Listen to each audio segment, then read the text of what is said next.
Well, not exactly what I was looking for, but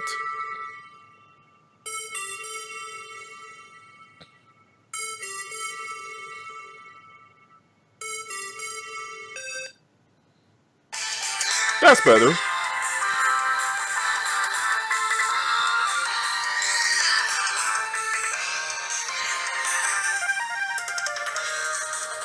So, welcome to our show of only two people this week. Because apparently we're the only tag team in business that can actually do something. Yeah, well, we're the only tag team in the business that's still together right now. Well, we're also not exactly in the business, neither are we exactly a tag team, but, But okay, details.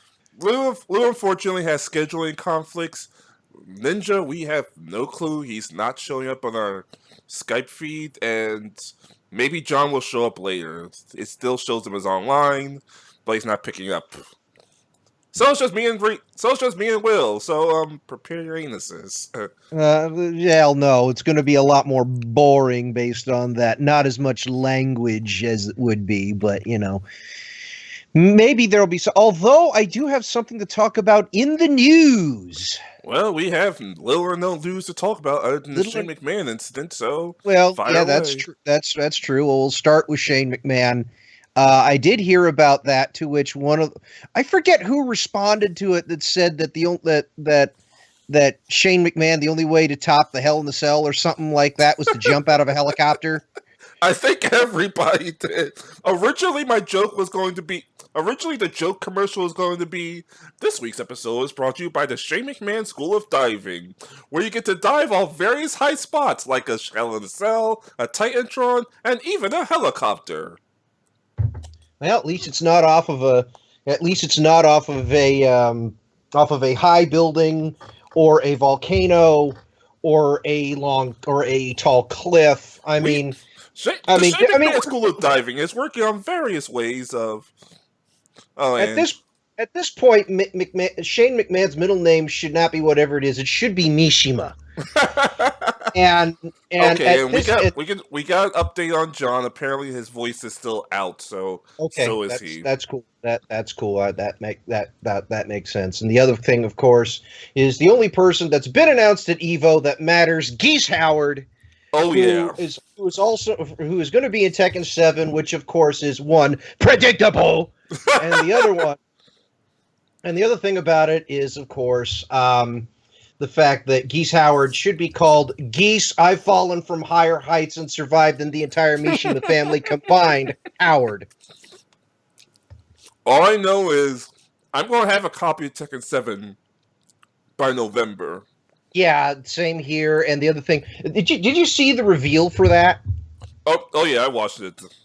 Did you see the audience response to it, to the 4 flips? Predictable. I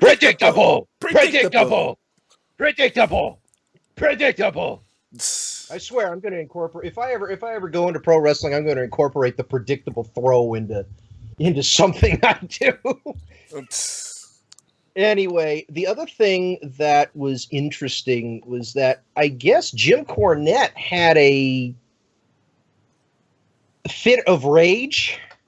When doesn't he have a fit of rage? When doesn't he have it? Well, he keeps shitting on people again, and I'm the apologist here. I'm trying to defend the motherfucker. He's making it hard for me to defend.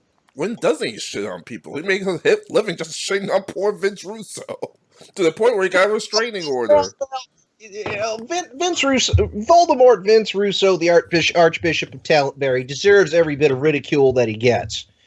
I mean, for crying out loud, if he can make Jim Cornette and Eric Bischoff friends,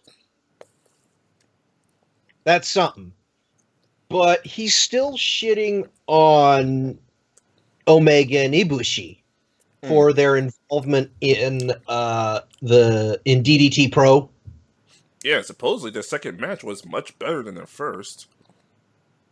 Well, it's not that they were in DDT Pro, it's that they specifically wrestled the sex doll. Oh, now, right. I've always said that there's a difference between what Omega did with the sex doll and what Ibushi did with the sex doll. Yeah, Omega actually wrestled it right Yeah, obese. Go ahead. I'm tongue tied. I'm pretty Yeah, water now. I get what you're saying. I'm also chewing on half stale cookies, but Ibushi did a really good job with that match. I mean, I mean, it was literally the old saying goes, if you're real good if you can wrestle a paper bag and make it look good. That's exactly what he did. Omega kind of did that back in the day, but he was much more Jeff Hardy-ish than he is now, I guess. Now, the funny thing about this is after my experience with indie wrestling in California, which is very strange. And Corny, I still want to have that certification, but damn, you're making it damn hard for me to defend you on some of these things. But at the same time, hey, we still have to wait for the classes. Maybe there's a test you have to take, like you have to do for Linux and Microsoft. name the match of the Midnight Express where and which version and which finishing move that they use at the time. There you go. Which one are we? That's something you can send to Jim Cornette. The Jim Cornette official certification. Which one are you talking about? The rocket launcher or the double goozle? And you have to spell goozle correctly. By the way, I have no idea how to spell because it's either Goozle or Guzzle. Haven't figured it out. Because at this point, in the English language, anything can be spelled anything. You know how many times you know how long it took me to figure out the current spelling of vacuum with 2 U's?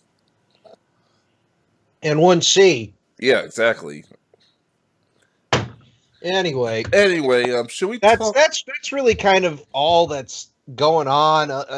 Like I say, it's a pretty boring week. It's a pretty boring week. I heard Raw was a bit better than SmackDown. But, I did manage to watch NXT ish, with some very interesting matches, so I can comment on that while we talk. So why don't we go ahead and get into whatever the fuck it is we're going to get into? I guess that's this week in wrestling. I guess you can talk NXT first before we talk about the angle that died at live television. well, NXT was nice pun. Oh gosh, so NXT, which of course was yesterday, as opposed to Sunday or anything like that, was really a lead up to try and build momentum for Brooklyn 3, Takeover Brooklyn 3. So, of course, the first match is to establish the number 1 contender for the Women's Championship. And once again, unfortunately, Ember Moon won. Yeah, and we saw that coming, dude. Yeah, I know. And Ruby still needs a little bit of work.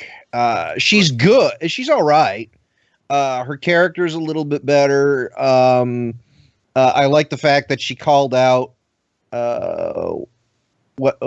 she called out the what's her face, Ember Moon, to do stuff and all that. And of course they had their match. Unfortunately, because of the way NXT is, they just don't have the talent, which will hopefully be filled up by something else I'll talk about in a minute. I was about to say the women's. Yeah, the introduction, which by the way I was kayfabed about. Exclusive news. Just kidding. Yeah, really, I was kayfabed on apparently because I wasn't told that Shayna was going to Florida. So the like I say, the thing that I got was that Jess and Ronda and Shayna were going to go on a road trip for a bachelorette party, and I guess the bachelorette party was at Full Sail University. To watch Shayna at least make her entrance and do her matches at Full Sail for the Mae Young Classic. Now, I don't know what's going on with that. There is spoilers out. I'm not going to say them, and I don't want to know them. I'm not going to say them until they actually aired the episodes. Right. So I'm not going to. I'm going to wait for those episodes to air, and that's in late August, right? By that time, yeah. So hopefully we'll get some good stuff out of that. My understanding is we did. Jim Ross and Lita. Well, I know Jim and Jan were a thing, but Jim when he was single, and Oh boy. he's 60 plus now. But I think they got a pretty good team going there to call the match, True. call the matches. The only thing that I do know was that there was a meeting of the four horsewomen. What I know, which ones? Because there was the WWE ones versus the MMA ones. Yes, both of them were both sets were in the stands. Psst. And they So I do know that Shayna went to her team and they all held up the four. And then Shayna went around and saw the other four and started holding up her four against Charlotte, Bayley, Becky Bailey, Lynch, and and Becky Sasha Lynch. Banks. Yeah. So, there's always that. Well, that would be a fun feud. I know it's never going to happen, but the battle of the four horsewomen. Yeah, well, that's one we could just dream of in WWE 2K or Fire Pro Wrestling or Fire World. Pro. Yeah. I see they actually have some new challengers for the authors of D'Lo. The authors of I'm Running Out of Names. Yeah. Oh gosh, well they threw them up against what? Heavy Machinery. Yeah. And they beat them. Oh well, never mind then. So what the hell? I mean, yeah, it was kind of hard, but still, it was kind of like, eh. But Ember Moon won on Wednesday. Then there was another match that I forget. Oh no, it was Oni Lorcan versus Danny Burch. Oh wait, there was another match before then. It was No Way Jose. He's still there? Yeah, I know he's still there. I don't think he's going to go beyond NXT, to be honest. As much as I like the guy, we like the guy, but there's no place on the roster for him in either show. Not right now, no. He's too big to be a high flyer. He's got the shot. I mean, he'd be a good tag team with like Kofi or somebody. Except Kofi's with New Day. Except Kofi's on New Day. He needs to be in a tag team, I think. Enzo needs a new partner at this point. Enzo sounds like he's not going to be employed come the next month and a half. Good point, but we'll get to that a little later. Because a lot of the stuff that's going on with Big Cass and Enzo feeds into the backstage heat. That said, Oni Lorcan actually won his match against Danny Burch. No Way Jose beat some Brazilian. I forget what his name was. The only reason was because he had, the Brazilian flag on his tights. And then after he wins, out comes Andrade Cien Almas with his new girlfriend that he was arguing with last week. And I guess it's supposed to be Tia Trinidad, but we haven't established a name for her yet. She's just telling him what to do and how to do it. Wait, Almas is a heel, and yet he's getting bitched out by his girl, who I assume is a heel. Yeah, well, that was last week. This week, this week she was acting more like a manager. Ah. So it's probably we have a commonality thing. We can help get each other ahead. Blah blah blah blah blah. Listen, you don't want to be here long. I don't want to be here long. Let's work together and get to the main roster. And they get to the main roster. Yeah, basically. And then the main event, which was actually a good match. Drew McIntyre. I almost wanted to say Drew Galloway. Who's Drew Galloway? I wonder. Versus Killian Dane. So it's the Scotsman versus the Irishman. And I didn't know we were watching a soccer match. and it almost turned into one. Shit. And I got to tell you, it was like He-Man versus Beastman. Let me tell you, McIntyre looked fantastic all the way through. They played up the drama by saying these guys both honored different people. The Irishman, pays like Fit Finlay, whereas Drew Galloway or Drew McIntyre, excuse me, would talk about William Regal. So that really plays into the whole Irish Scotsman thing. They had a really good match with Drew getting I guess it's called the Claymore. It looks more like a shining wizard to me. But he tried to stay. But the finish was actually pretty good. He hits some sort of signature maneuver. I forget what it. Now most of the time they're hitting maneuvers off left and right, and they're kicking out at 2. Then he hits another signature maneuver, and he kicks, and Dane kicks out before 1. Mm-hmm. And he just starts slapping himself in the face. He gets up, he gets hit in the face with the Claymore. Before he even gets to a pin, he gets up and starts slapping himself and says, come on, hit me. He goes to one knee one more time with the Claymore, and Drew McIntyre becomes the new number 1 contender, gets the 3 count this time. So nice. that was actually a good match. That was actually a good match. Drew McIntyre versus Bobby Roode, that should be a fun match. And so that'll be a good match for that. So I totally expect certain things to happen. Well, might as well get this elephant out the room when it comes to Raw. We watched an angle die on live TV on Monday. And it's not no one's fault, it's just died. So, for anyone who doesn't know, it's been hyped up for weeks that Kurt Angle has this big secret that might ruin his career, might shock his family, and all that. And it comes out at 10 o'clock. He says, I talked to my family before this. I talked to WWE. Everybody's cool with it.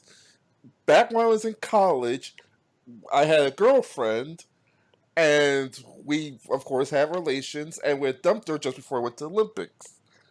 And found out she was pregnant with my kid, and my kid's now Jason Jordan. And the audience, it's not even the audience went mild, it's the audience died. Well, there were a lot of things leading up to it, including Dixie. Yeah, everybody thought Dixie was going to be one. Some people thought that Kurt's going to have some remiss drug problem. Some people thought it was going to be something with Stephanie. Yeah, really. And I'm glad it wasn't with Stephanie. I'm glad it wasn't Stephanie. Honestly. I'm also glad it's not Dixie. Let's be honest. Yeah. It honestly could have been much worse. Hell, Jack, could you want to hear much worse? I listened to Voldemort's podcast yesterday, and said one of his. I need. Why are you giving him money? I'm not. I'm listening to the free version, and plus I need something to keep me awake while I level up botanist in Final Fantasy. But yeah, his suggestion is to have a gay relationship between Kurt Angle and Corey Graves. I'm like, and this is why you don't write for no one anymore. This is why no one will hire you. Oh, God. So, yeah, Jason. Well, this also puts an end to another tag team. Well, which unfortunately wasn't really getting over on the main roster. True, but and it sucks because really, I really, really, really wish both of them could have come over. I mean, you could have the fucking the angle. You could have the angle back then. Yeah, I can see that. The thing that hurt American Alpha is they really need a mouthpiece, and they have what better mouthpiece than Kurt Angle? They need a Paul Heyman. Well, Kurt Angle would have been perfect, but Kurt Angle was made general manager. But now you can do that. Well, now they're essentially going to do that with Jason Jordan, but that means Jack Gable's on his own. Well, that's the thing. That's why I wish they would have brought both of them over, and here's why. Here's the way I would have done it. It would have been, hey, look, Jason Jordan and I, Chad Gable, are a package deal. We know what's going on with Jason Jordan. All right, that's fine. This might put Jordan into I would use nepotism at that point. Do the McMahon angle basically, but with Angle and fucking American Alpha. Put them in the tag team picture, and then have Roman against Angle, Sheamus and come out, Cesaro. and have Angle come in and interfere or something like that. Or you can do another thing with this. Unfortunately, I like Gable, I really do. But imagine Jason Jordan saying, "Okay, look, George Jordan coming up and going, hey, Dad, what can I do? Hey, Dad, what are we doing? Well, I know I can help you, but I can only do so much. I'm here as the general manager. This is Kurt Angle. I apparently took a big shit before coming up with this, by the way. Um, we've been, obviously about this, about us, you've got the genetics. You obviously know how to wrestle. You got you got a little bit of me in you, but you need refinement. I got a guy that's willing to help you. You listen to him, and you guys will go far, and you'll eventually go far. Let me introduce you to a guy that I helped train, and you bring in Shelton Benjamin." The pop when Shelton Benjamin just walks into the office will pretty much save this angle in my opinion. I think that would be the only thing that would save the angle. I think that would be the only thing because even nowadays fans, they know the matches with Shelton and Shawn Michaels, with Shelton and Triple H. Yeah. And it looks like we might be getting a Ninja soon. The golden standard has been fantastic and on the indies and still, everywhere else. It'd be great to bring him in that way. And plus, there is rumors that him and WWE are once again working on a deal to get re-signed. Oh, don't remind me of rumors. Rey Mysterio's rumored to go to GF. There's a Rey Mysterio rumor. There's even a CM Punk rumor. Oh, is there more CM Punk rumor? Yeah, let me bring one second. Let me bring Ninja into the call. Okay. But that's the way I would handle it, because apparently I'm full of big ideas and nobody wants to implement them that way. But what the hell do I know? So that angle died. I know. Now, what else was going? I heard something about Big Show taking on Big Cass. Oh yeah, I was about to get to that because once we do also have to talk about the death of a.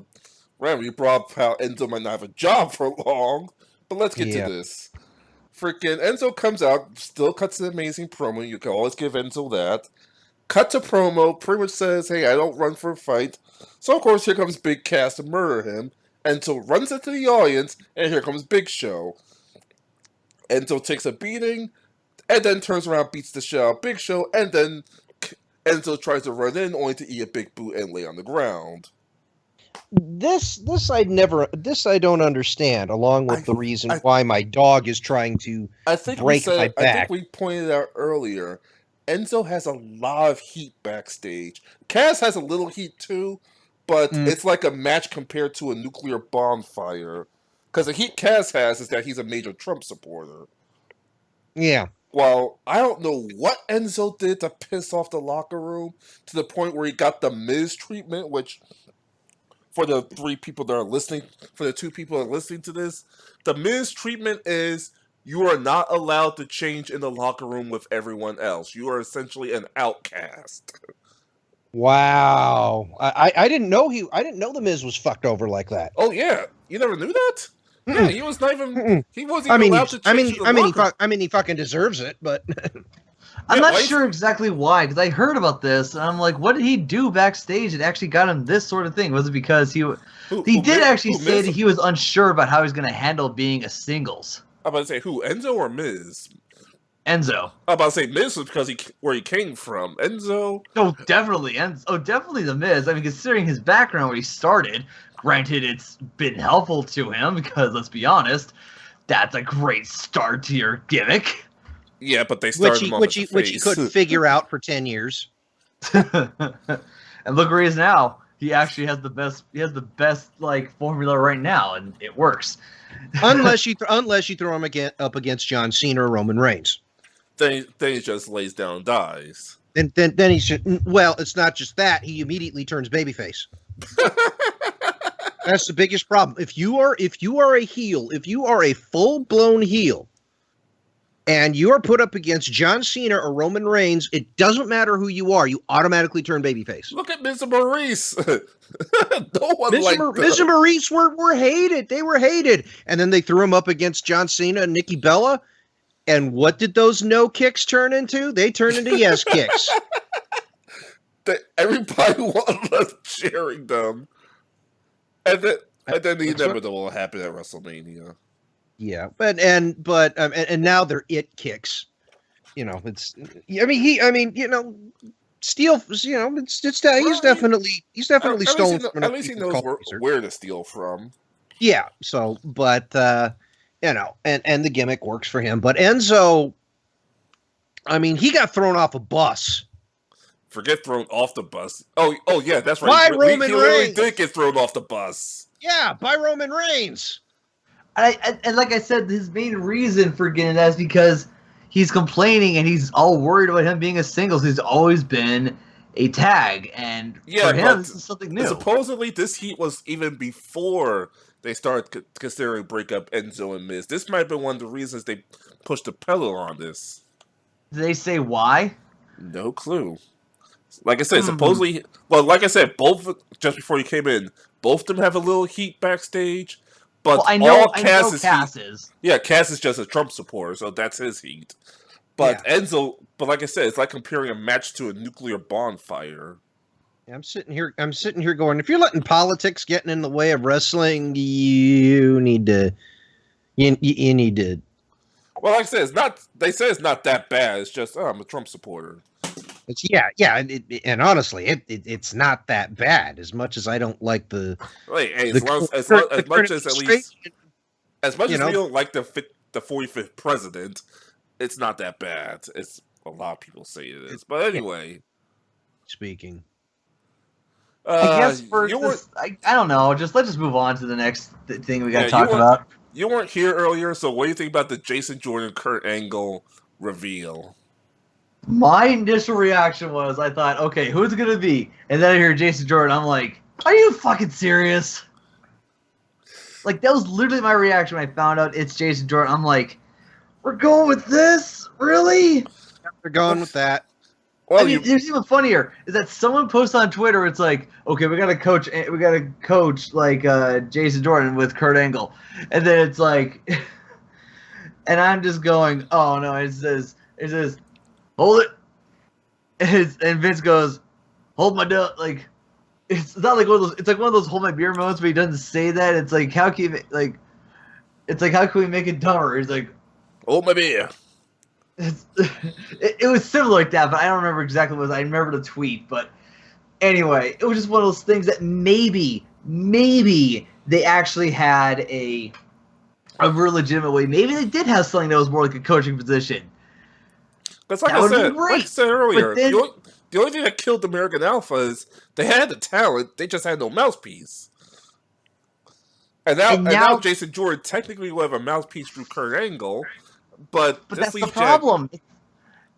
This is what the problem's going to be, is that they're going to now focus more on Kurt than they are on Jordan, because at this point, everyone's going to follow it just to see how they coach him and not to see how he'll actually grow. Well, technically, remember, that's how Team Angle grew off. They spun off Kurt, Benjamin and Haas.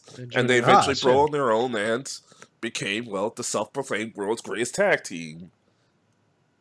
And that's still why I say we need to have both of them involved. You use the nepotism angle that helps propel both of them. And like you said earlier, this would be a perfect time for Shelton to come back into Raw and help Jason get to that next level. Right. Hey, worst case scenario, Mark Henry says he is retiring soon, so. Yeah, I saw that Mark Henry, and I'm like, oh. But the thing is, we'll talk about this for years. We'll talk about that table for three a little later. Yeah. But hey, it's done. What else? Nothing else really happened on Raw. The obvious thing happened during the main event, which was, hey, surprise, Braun Strowman's back and murders both Joe and Reigns. Roman. So guess what we have to find out? We get Fail 4-way? a 4-way at SummerSlam. And I know we didn't want to go too deep into rumors, but with the quote-unquote rumor of freaking Lesnar possibly dropping the title. Yes, here's the thing though, that supposedly Lesnar dropping the title and all these rumors came about because supposedly he's on the USADA pool, and I'm going. So and again, the word is supposedly. But that one is supposedly, and two, even if he wanted to go back to UFC, he's can't for another 5 months. He's still under suspension. Yeah, he has to basically wait until the end, basically till like the mid to late December to go get back in. And he still has a contract with WWE through WrestleMania. And unfortunately, we've heard it from other people, but not from the Beast himself, or his advocate. But and of course, advocate is going to keep quiet about everything because he knows that as soon as this word comes out from his lips, people will talk. But like I said, that's just a rumor. Unfortunately, not much happened on SmackDown. It turned out to be a typical go-home show nowadays for a WWE pay-per-view. Which is kind of sad. We always thought SmackDown would be the one to actually have good go-home shows, but apparently it's par for the course. No, the only thing that I would disagree with that on one aspect. The reintroduction of the Punjabi prison. Well, they had to show the people what it was. Yeah, I had to show people what it was. They had to show people how things are done. And Jinder apparently cut a pretty good promo, talking about the whole thing. And then Orton comes out, and I know how much people hate Randy Orton, but he cut a pretty good promo too, saying, "I'm going to climb up this thing," and da-da-da-da-da-da-da, and all that. That turned out really well. The one thing that kind of screwed things up, I think, was the lead up to the promo between John Cena and Rusev. Rusev attacking Cena from behind? No, it was what Cena was saying before Rusev coming in. Oh, I didn't catch that part. Sorry. John Cena comes in and goes, "Oh, we're going to have this great pay-per-view and da-da-da, and this is happening, and this is happening, and this match is happening. But none of those matches matter. Because I'm going to kick Rusev's ass in my flag match and da-da-da-da." That's nice. Bury the rest of the pay-per-view. So he just buried it. So Cena just buried the pay-per-view. Yeah. And here's something funny. I was looking at my phone. I saw this earlier. And it says here it's from Bleacher Report. Like Bleacher Reporter, it says that John Cena says his days are numbered as a WWE superstar. I doubt that. I doubt that. He says I just turned 40 in April. Granted, he is right. There's not a lot of people. He's probably just winding down to part-time, like most veterans do by now. Yeah. Well, you never know. We'll see. Yeah. Yeah, he's scaled back his schedule because he's now worked movies, TV projects. He's about to get married. He's working TV projects, movies, Nikki Bella. I mean, I hope they're happy together, but for crying out loud. The only reason he's doing this because, again, he's done all he's doing. My biggest problem is that Cena just accepts being called a part-timer. But he's like, no, I'm not a part-timer. I'm a free agent. And I'm like, just accept your role. Do basically what the others are doing. Except for you actually have pull. I don't think that's his creativeness. I honestly think that's creative. Yeah, I don't think that's him. But he also has the lifestyle. I mean, he's obviously not, going to buy less expensive cars anytime soon. I don't think anyone's tearing down Cena's mansion anytime soon. No. Yeah, no. I mean, he has, because of all these movie deals, even with his merch sales, he has everything in the world with him right now that he is basically set for life. Mm-hmm. That just like other guys, if they go retire or anything like that, oh gosh, I can't see Cena retiring. He'll probably keep wrestling until he is basically Ric Flair. So basically, No, I don't the Tom see Brady of that. professional wrestling. I could see Tom Brady, but not Ric Flair. Wait. Ric Flair. No, I'm talking like age-wise. Like he's gonna be like Ric Flair. He's gonna keep wrestling until. I don't think he's gonna be 60. No, I think he's gonna retire eventually. Um, Probably, I see it maybe another 5 to 10 years, but not to Ric Flair territory. Yeah. So I don't know. But here's the question: just before we move on, do you think he might get 2 more titles before he actually will he get 1 more title before he breaks the record? No, I don't think so. No, it's not as not that I can think of. So. No, the only way he will get another title run, is if he disagrees with something and the reward for agreeing to the thing that he doesn't want to do is another run. The only other way I could think of, because that was the only reason why he got why he won the belt, was because they wanted to do the thing at WrestleMania with Nikki Bella. That was the only reason that was a Kevin Dunn idea. Oh damn! So I think even he knew that was garbage on fire. Yeah. There's all sorts of things that are garbage on fire. But anyway, let's just go think about what we have to. Right now, Cena is what he has right now. Let's just move on, because honestly, this whole thing about Cena and Rusev, it's like they're trying to drum out the old thing. It's not going to be the same magic as it was before, because you can only come into a tank at WrestleMania once. And that was still the most badass thing you could ever see at WrestleMania. And that's the problem. You can't replicate it. If you do it twice, they'll just think, we've already seen it before. I'm sorry, you can't do it twice. Once is enough. But he did it in the most badass way possible. He came in on the tank on SmackDown? No. Did he? When did somebody come in on a tank like that? I think that's the only time anyone came in on a tank. Being patriotic. And the only set of people I can think of using a tank was freaking DX. But it wasn't really a tank. It was a Jeep with a cannon on it. It's still a mobile artillery vehicle. You want to move to our Battleground predict? Actually, no. I want to talk. Actually, no. Just before that, anyone else see the table for 3 with? I'll just put this back up. Anyone else see the table for 3 with the Nation? No, I did not.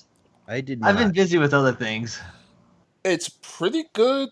My only regret is that it's one. Remember when we said that there are episodes of Table for 3 you wish could have went on much longer? That's one of them. This is one of them. Okay. Like, it's one of those episodes you went on for much longer, and I doubt anyone from WWE will ever listen to this. But if they do, have a special, like, have a network special where you get all 5 core members of the Nation. You have Farouk, Henry, Godfather, D'Lo, and The Rock. Just sitting down, playing cards, telling stories. Well, that's kind of what, the old days did, was they'd sit there and play cards and tell stories. Exactly. And all that. And that's kind of why we appreciate the Table for 3s when you do, because then they can relate these particular stories, and why I like the stuff that Kayfabe puts out, because then you get different stories and from different people. So yeah, I didn't know that. Well, of course, everyone with a pulse realized that the Nation of Domination was slightly based off the Nation of Islam. No, they weren't based off the Black Panthers at all. No, but some people took it a little too seriously. Like, Farouk came, like, this one of the stories he tells. He came into a hotel to check in his full garb. Yeah. Huh? Yeah, just while they were doing a conference for the Nation of Islam in that same hotel. Oh no! So someone sees, they're like, "Oh, brother, how you doing? Can you come in and say a few words to the guys?" So Farouk's like, "All right, just give me a few minutes." Goes to the phone, calls up John Layfield. They're like, "Get me out of Yeah, here quick!" yeah. Like they got death threat. Like Farouk got death threats, of course. All of them did. Randall Cunningham had to pull the Godfather aside and say, "Listen, you gotta be careful what you're doing. You might be rubbing a few shoulders the wrong way." Yep. But I'll give him this, and this is the other reason I want this special. Think about the WWE Gang Wars. Which one of the three of the gangs was the most successful in the end? Honestly, it was the Nation. Yeah, Honestly, it was the because Nation. does anyone remember the Disciples of the Apocalypse or Los Boricuas? Well, I mean, I do. Well, of course, well we do, but that's because I'm crazy. But as far as what they did after the group broke up, or in Farouk's case before, I mean, the Nation was responsible for helping push both Savio and Crush, true. Brian Adams. Well, at least, also Reese seems to remember Los Boricuas as well. But go ahead. But remember, the Nation was also responsible for pushing a lot of other people eventually as they started going more Black Panther. Yeah, that's what I meant. That's what I meant by the 4 Hive core members. Mark Henry, D'Lo Brown, and the Godfather, and the Godfather, and the Rock. The Rock. Well, the Godfather started out still as Kama Mustafa at the time. And so he was still the human fighting machine or the human wrecking machine or whatever the hell he was doing. And then, of course, The Rock, which is probably one of the most successful heel turns that they had in a while. And now my dog's getting excited. So, yeah, think about it. The Rock's pretty much going to go into the Hall of Fame eventually. Same thing in Mark Henry. Godfather and Ron Simmons are already in the Hall of Fame. I could see like The Rock getting in there very soon. Just, I mean, because how long has he been out of the WWE from the active roster? I think he had to be out for at least a year. Years and years and years and years. A Supreme Fame Machine gold chain with mystical properties. I forgot they had that with Kama before they changed.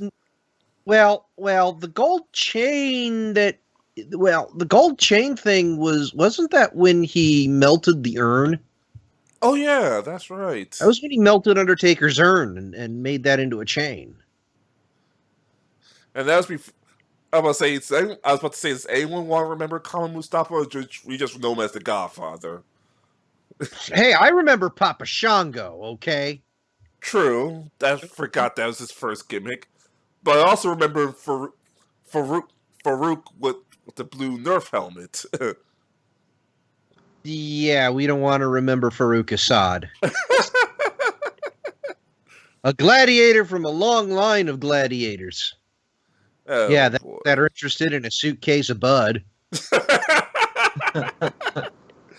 But yeah, I know I haven't given a recommendation in months, but go watch that Nation of Domination special Table for 3, and hope that one day they get all 5 of them, or actually hell, all 7 of them if they could get 6. Yeah, I was gonna say they can't get Brian Adams. Crush is no longer with us. Crush hasn't been with us for a while. But yeah, if they could, hell, even if they could find what whole Savio Vega's in, see if he's willing to do it.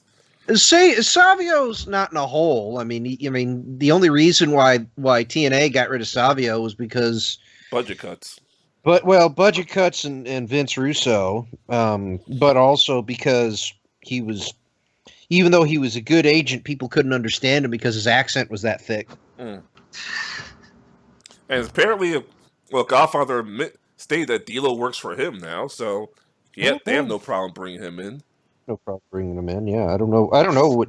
Yeah, D'Lo works at Godfather's strip club now. How convenient. Yeah, I know, right? Anyway, let's get to Battleground. Oh, by the way, I gotta ask, who was the moron that put the orange paint on Becky Lynch? I don't know. Because that's the wrong Irish.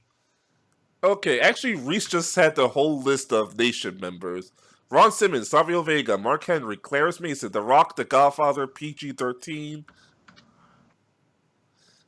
I guess that's still alive. Yeah, PG-13, I think, was the idiot rapper. Yeah, that's the idiot rappers. How about people that actually wrestled? Because Clarence Mason was not a wrestler.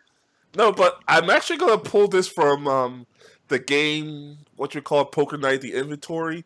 When they're introducing the Nation members, have Clarence be the one that walks The Rock to the table. The Rock goes into the back alley, opens the door, Clarence meets him, and then walks him to the table, and then that's where they begin the special. Pretty much. Just a nod that, yes, Clarence was in there. Yeah. I haven't had dinner all day. Well, to be fair, Reese, we're talking about people who wrestled for the WWE. We know that PG-13 was USWA Tag Champs. So... And plus, 8 people would be a lot. Yes. It would. 8 people would be a lot. Okay, so the grounds of battle, we have the Zayn versus the Kanellis. Okay, well, Kanellis won the last match. Yeah, this is a rematch. So I'm going to pick Sami Zayn on this one. I'm going to stick with Kanellis.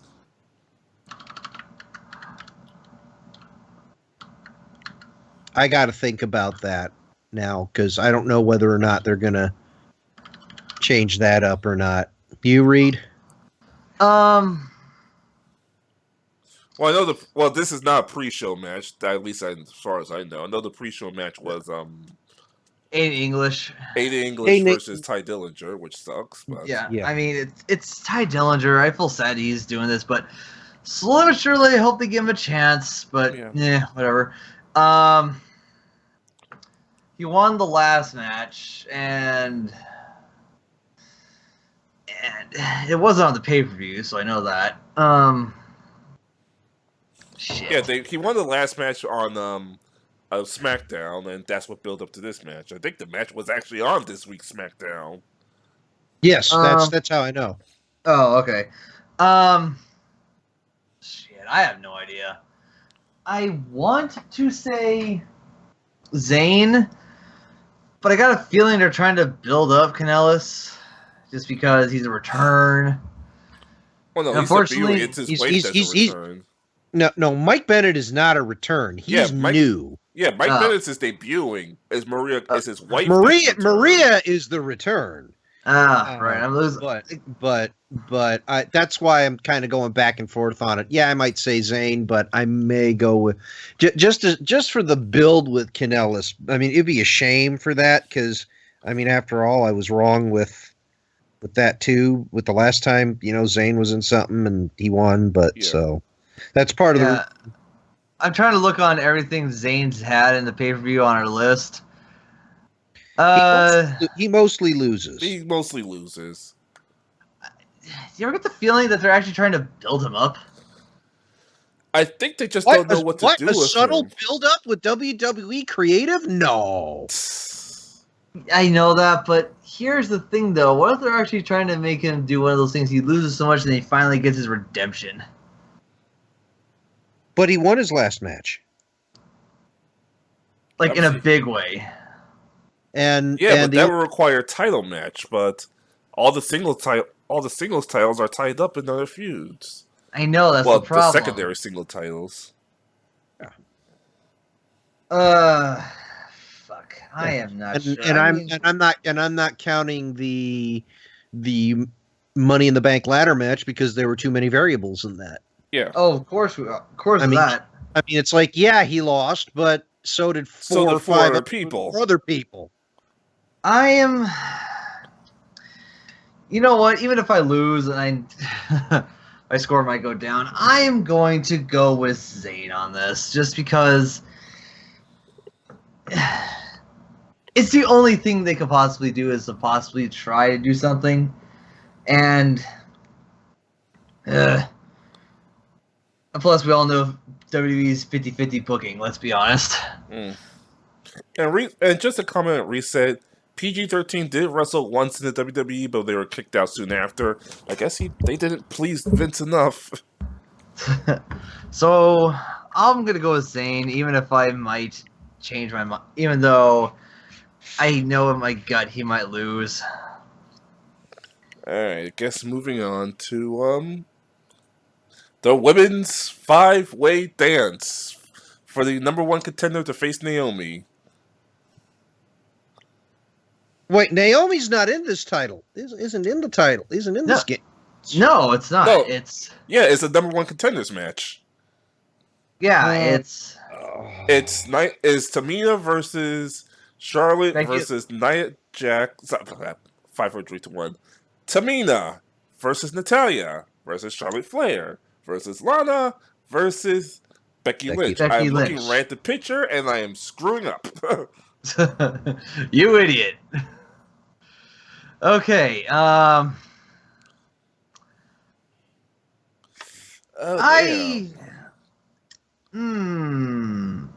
really have a hard time. I'm stumped.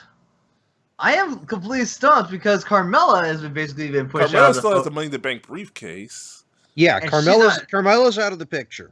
She's the wild card right now, but out of all 5 of these girls, I'm gonna go with my default and say Charlotte, but I'm pretty sure I'm going to lose.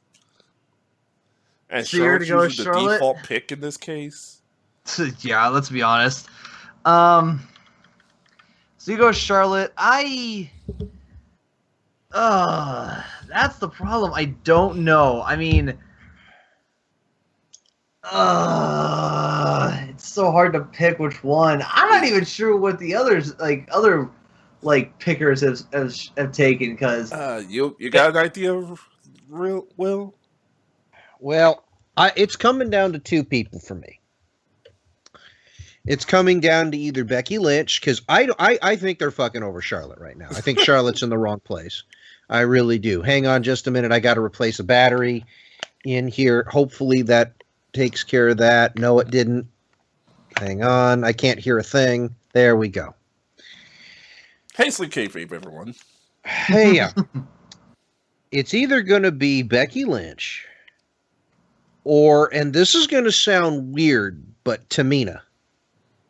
Tamina had a strong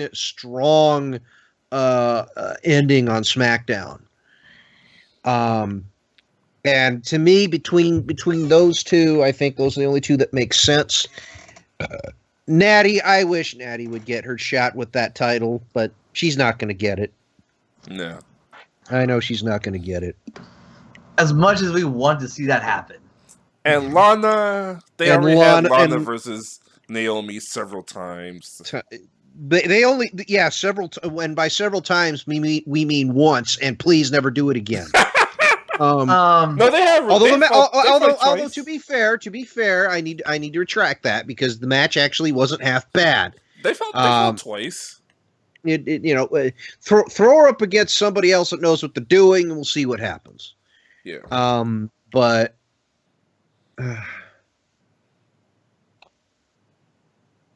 At this point, I think it's gonna. At this point, I could see Becky winning this one because I think out of the 5, I don't see them pushing. I don't see them pushing Lana again. They need to put her in something else. She's already been beaten by the champion. Besides, I think I see Carmella winning at SummerSlam. Yeah. You see her cashing in? I see Carmella cashing in once Ellsworth's suspension is lifted. Yeah. Right. Yeah, I could see that. So you say Charlotte, will you say Lynch? Yeah, I'm going back and forth between her and Tamina though. You know what? Just for parity, just getting that out there, I'll choose Tamina. Just because at this point we don't know, and we don't know jack shit. Yeah, exactly. We don't know jack shit. I mean, we can't pick the same. We all know we would usually pick ones because we all know who's the obvious. But with this, at this point, and how 5 of these women are fighting, we're all just picking like I think this one has a better chance. You know what I want to see? Hell, this might finally break the 3-way tie we have for first place. This might. And here's the thing, though, that I think would actually be really interesting. Just for shits and giggles, all 5 of us pick one girl. Just pick one girl each, and... Well, Lou and Joe will probably have their picks by Sunday, so... Yeah, but the thing is, by that point, the bets will already be out. And that's kind of the bad part. I don't want them to be out by the time the bet's out. And I felt bad for the last pay-per-view, because we kind of cheat on that a little bit, because I'm like, no. Well, yeah, that's because Lou was out, John was out, and you were half dead. Yeah, I know I was half dead from all the work, and I'm actually now back on a schedule. I actually have my brain again. And also my girl, and also the lady friend is on feverness. You told the truth last time, also because of your girl.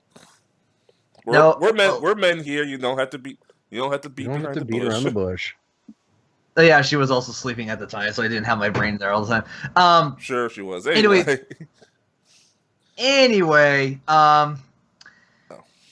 okay, I just wish that John and Lou just decided just to go with this. If you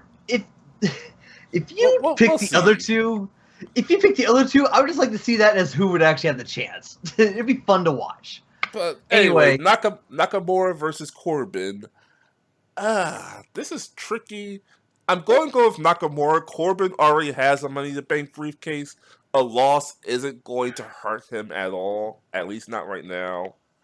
Yeah, but the only reason I would say a loss would hurt him at some point is because people want to see a guy who has the briefcase lose, but also show that he can still pack the heat to go take that win.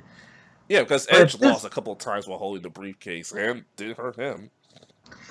Well, that is true. But then, of course, we also look at Seth Rollins, and Seth Rollins was unique just because he lasted all the way to WrestleMania and how he handled his briefcase. And let's be honest, that whole tenure of him holding that briefcase was actually kind of interesting and fun to watch, just because. Well, that and Seth Rollins also knew what the fuck he was doing. Remember, out of the entire thing of the Shield, one of them, two of them actually came from the Indies, and one of them is Roman Reigns. So you know, and I know it's easy to bash on Roman, but at the same time, you know, the homegrown guy has a very different experience than the other two, and Seth Rollins, also known as Tyler Black,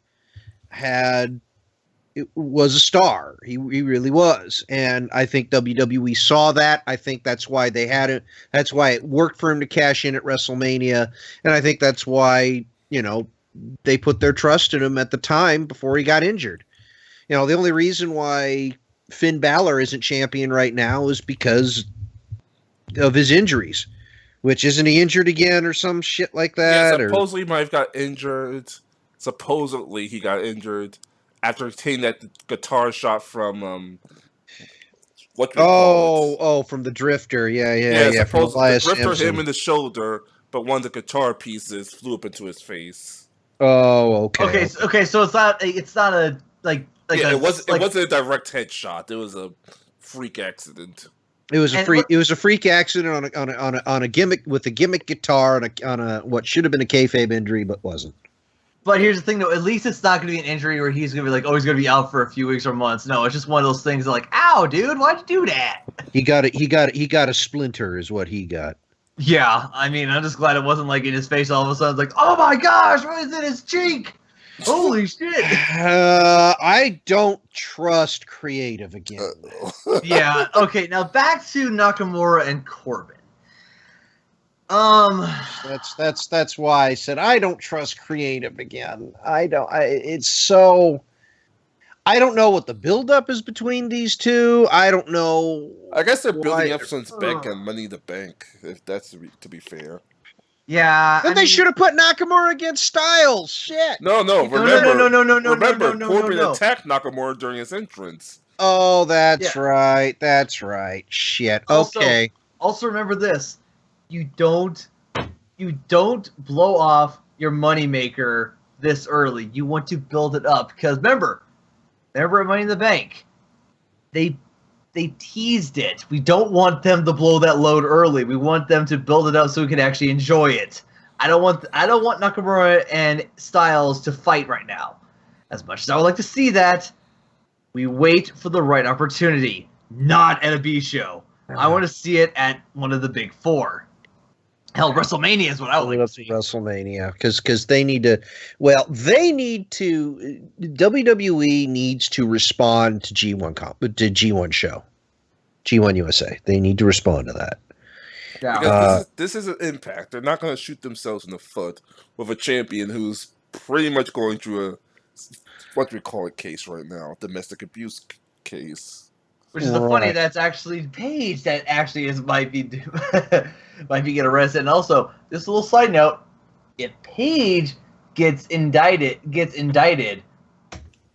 her contract's over. Oh yeah, that's it. WWE will tear that contract to bits. They don't care what movie's on the table. We don't care how injured she is. They will kick her ass out. But that's also the bad part because she's injured and she does that. That's going to make WWE. It's kind of one of those things, a lose-lose situation. Well, not for WWE. Not for WWE. It doesn't. She might be on the injured list, but if she does something to get herself in trouble to the point where she's thrown in jail, that's a liability. They have to cut ties. That's a liability. That's a liability to WWE unless they do that. Let me put it this way: would you hire somebody that has a DUI on their record? Or had gotten a DUI on their record recently at a car dealership? Or let's put it in my correct answer to that is no. Let's put it in my case. Let's put it in my case, Reed. Last year, if most people who's probably listening to this know, I was in the hospital. I had to spend a week there, and I had to take another week off from work while I recovered. Yeah. If during those 2 weeks I wasn't working, I ran and robbed the bank, the subway, and half the city, and got locked up. There's a safe chance I'm not gonna have a job to come back to. Number one, because my license will be revoked because now I have a criminal record, and number two, because I robbed half the city. They're not gonna hire me as a security guard. Okay. So that's okay. I know it's a comedic way of putting it, but. That would be Paige's situation if she's indicted. Yes. What's she getting indicted for? Drug possession or some shit? I don't know. What's she getting indicted for? Seriously. Domestic abuse. So, she's abusing Alberto? Yes. So they're both fucked up. She's the one that's actually being that, like, here's the thing. Impact, I'm not going to call him GFW. I'm not going to say Impact. Impact is investigating Alberto, but the police in Florida are investigating Paige. Well, it's an investigation, so we don't know which way they're going with it. Exactly. So if they find out that she's the abuser, I think she just fucked up. And with all of that said about Alberto and Paige and a fucked up situation, I'm going to pick Nakamura. Yeah, pretty much. Yeah. What about you? I mean, at this point, it has to be Nakamura because, honestly, they need to find a way to build Nakamura. This would be a good way to do it. Corbin's not. Corbin isn't going to get hurt. Yeah, I said, Corbin's not going to get hurt by a loss. I hate to say that, but whatever. Well, it's true. Right now, Corbin has the best chance right now at the moment, but right now they need to keep Nakamura strong because I'm not going to say he's the artist. He is the king of strong style, and we all know he is that. Anyway, keep him strong because we need to have that fight with AJ Styles. Do I see that happening at SummerSlam? I see a fight. If assuming my next prediction is correct, I see it happening for the U.S. title. But of course, that's not my next prediction because I forgot about the damn flag match. When does John Cena win? I hate to say that because he has lost to Rusev before. I many know. times. The only time he won was at WrestleMania. Granted, it was a great match. The only thing I could see is that the only way Rusev can win is also the other thing is he doesn't have Lana with him. He doesn't have Lana in him, so he can't rely on running interference.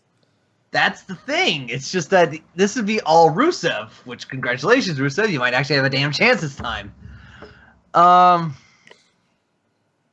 only way it can work for Rusev is that he hits him hard with something. And also, just a clarification, is this match a no DQ? I think a flag match will count as no DQ. I think, flag match. Yeah, flag matches. You're going after the flag. The flag. Your goal is to grab and take down the other person's flag, the opposing flag. So yeah, by default, there should be no DQ. Oh, right. and I forgot to mention, Rusev put Cena in the accolade. Cena's going to win this one. Yeah. Because the heel attacked the babyface. The heel attacked the babyface. They're trying to make this like the fucking 80s. Cena's going to win this one. Yeah. Okay, so we all in agreement. Yeah. Cena.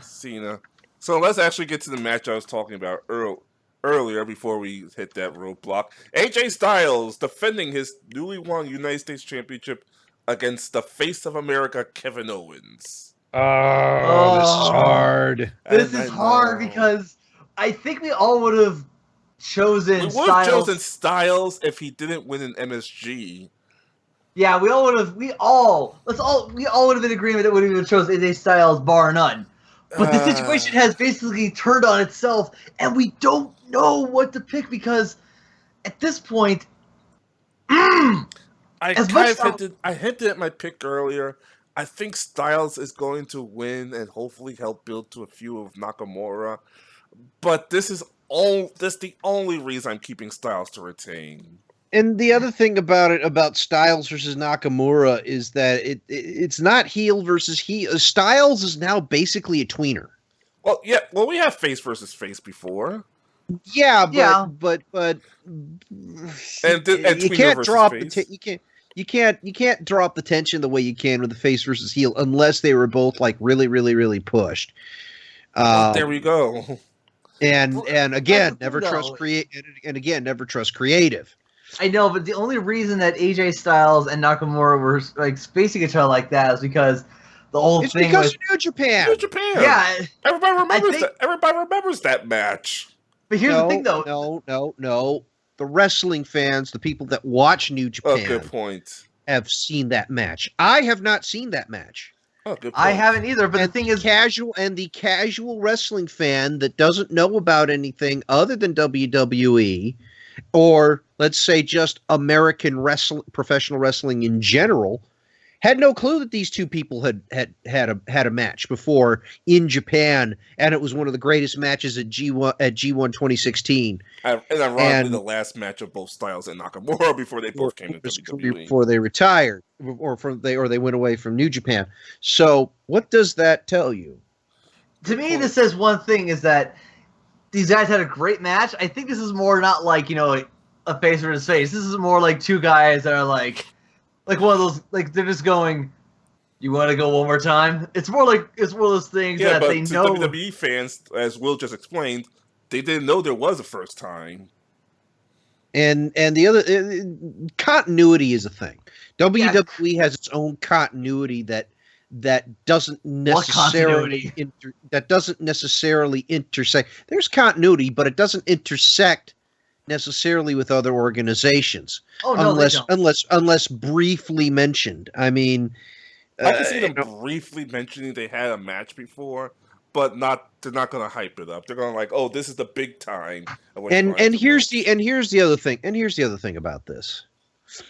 Styles does not need the United States Championship to face Nakamura. No. True. He doesn't.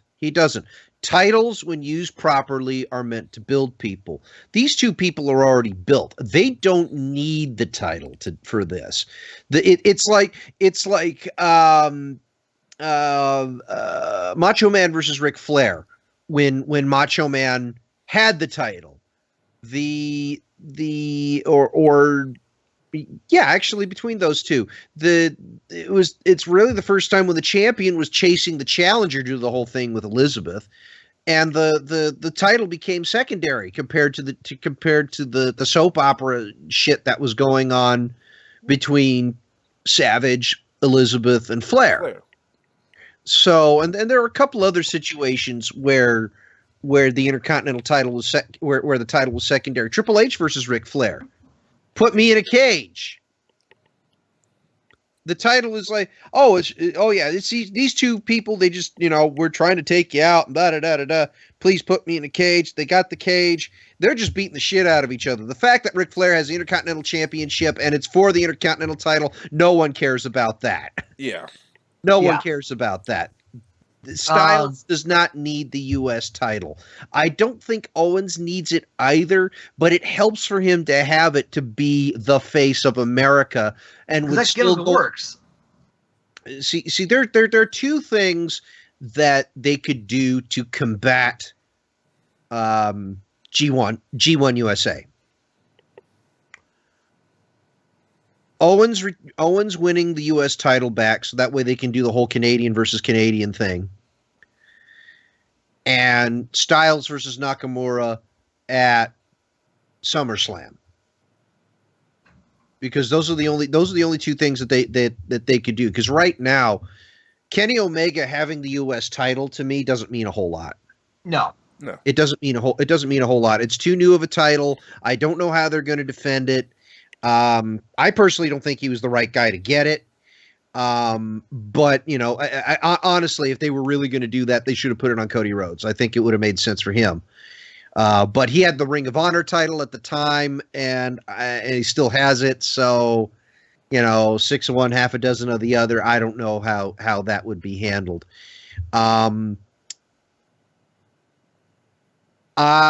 With all that said, I think I'm going to go Styles on this one. I think I don't see Owens getting it back yet. I would say if creative is going to go a certain way, Styles will probably just end up retaining, and then Owens will get it back at SummerSlam. A good point. Yeah. Are they playing up Styles being U.S. champion and saying, "Hey, Kevin, how come you're a Canadian trying to come be the face of America"? I don't know if they ever actually. I don't think they're playing it up, but because I would. I mean, shit. Usos versus again, the Usos versus the New Day, SmackDown Tag Team Championships. They went 50-50 on the last 2 weeks. Xavier beat Jay, but Jimmy beat Kofi. This is the hard part. I'm gonna go New Day on this one. You go New Day? I think this is finally the time the Usos fell. I'm gonna go New Day, and I know this is actually funny. Remember last year when we kept saying the teams other than the New Day were going to win, and the New Day kept winning, and now we're saying the New Day is gonna win, and the other team keeps winning. The team is winning now. I remember the whole affair we had all of last year, like when we were first doing this, that we were just waiting and waiting and waiting for it to happen, and then guess what? Boom! Yeah, right after they broke the record. Yeah, in fact, let me go back to the prediction sheet very quickly. Well, while you do that, yeah, I'm going to stick with... Even though what I just said probably cursed this match, I'm going to say New Day, and then they're probably going to have a rematch at SummerSlam. Yeah, that's what I'm thinking too. But if the New Day loses, they're going to have to go with another tag team to face the Usos. They just broke up American Alpha. Yep. Okay. I remember it was Roadblock. Yeah, we said Roadblock was the one they finally lost the titles to Sheamus and Cesaro. So what do you think, New Day or the Usos? I'm going New Day because they've had the titles for a while, and it's time. And it might actually work up on a good rematch for SummerSlam. Yeah. Which brings us to the main event of the evening. In the Punjabi prison. Don't hinder the gender. He's going to win. Well, so much for hype. I mean, let's be honest. It is going to be Jinder. Plus, let's be honest. The Great Khali never even won his match that it was supposedly built for him. Of course, that's also with a lot of other matches that were made for certain others. I was saying, I'm pretty sure Slaughter. Okay, I'm gonna say, did Slaughter win? I can't remember. Did Slaughter win the boot camp match, or was it Pat Patterson? I don't know. No, I was asking Will. I don't remember. Hold on a second. Boot camp. It was a boot camp match. Boot camp match. Slaughter. Patterson. Yeah, I think. I see an alley fight. Oh, because I thought the only boot camp match was Slaughter versus the Sheik. My it's 2:30 in the morning. My brain's probably mush, and Lou's probably going to correct me as soon as he hears this. Okay, so but let me put it this way: if you're talking about the boot camp match against Slaughter versus the Iron Sheik, Slaughter won that one. Okay. Okay, so Slaughter did win his supposed match. Okay, so yeah, then that just kills what I was about to say. But yeah, even though I know I'm probably going to go against the odds here, I'm going to go with Jinder. You're going with Mahal also? Yeah. I am too, just because you sound so resigned to fate. I sound resigned to fate for two reasons. Because at this point, Jinder, yes, he's kind of one note at the moment. Just please give him. Plus, it'll be the first title defense where the Singh brothers really can't intervene. Technically. Which is really, yeah. I mean, if they actually show that he can't do it, I mean, Seth Rollins showed he could do it, and that one worked. Of course, it was unique with him again. But with Jinder, especially with how this match is set up, it'll be interesting. So I just see Jinder because of one reason. It's got to be a way for him because also they're still trying to make sure that the Indian market is still open to them. They still want that market. So once they still have that market in their pocket, they'll be like, they might even push them a bit longer. Maybe to Survivor Series. I mean, the only thing that sucks about it is that Mahal's push is now slowed to a crawl. It has, but I think there's still enough life left in it to do something. So. Yeah, I mean, we're all just waiting for Corbin to cash in, but of course, that's also we should actually make that a bet, like to see that. We give out like an estimation of when the cash in would be, and then next thing you know, whoever wins at the time of when he cashes in gets 10 points. That's way too much of a long shot. Although it would be fun to see, because I mean it's always random. Anything else? Anyone else? Anything else to add to this week's show? To this week's show, well, I gotta say, watch out for my man Brian Cage. He is in Pro Wrestling Noah, and he's going after the GHC Heavyweight Championship, not the THC, GHC grand honored crown. So I wish him all the luck in the world for that. I hope he kicks ass and hope he becomes the first foreign GHC champion. I mean, there's a lot of prestige with that title belt. Misawa Kobashi, another guy who happens to be in NXT right now. I wonder who he is. Some dude named Kenta. I don't remember. There's a lot of prestige behind that title also. So I think the influx would help, and Brian Cage being GHC champion, that'd be great. Bring the belt home and bring it to Bar Wrestling 3 because he's booked there. Okay, now you said how you wanted to have my final thoughts for the end of the show. Go ahead. We still have time. Well, here's the thing, though. We did talk about this about a month ago.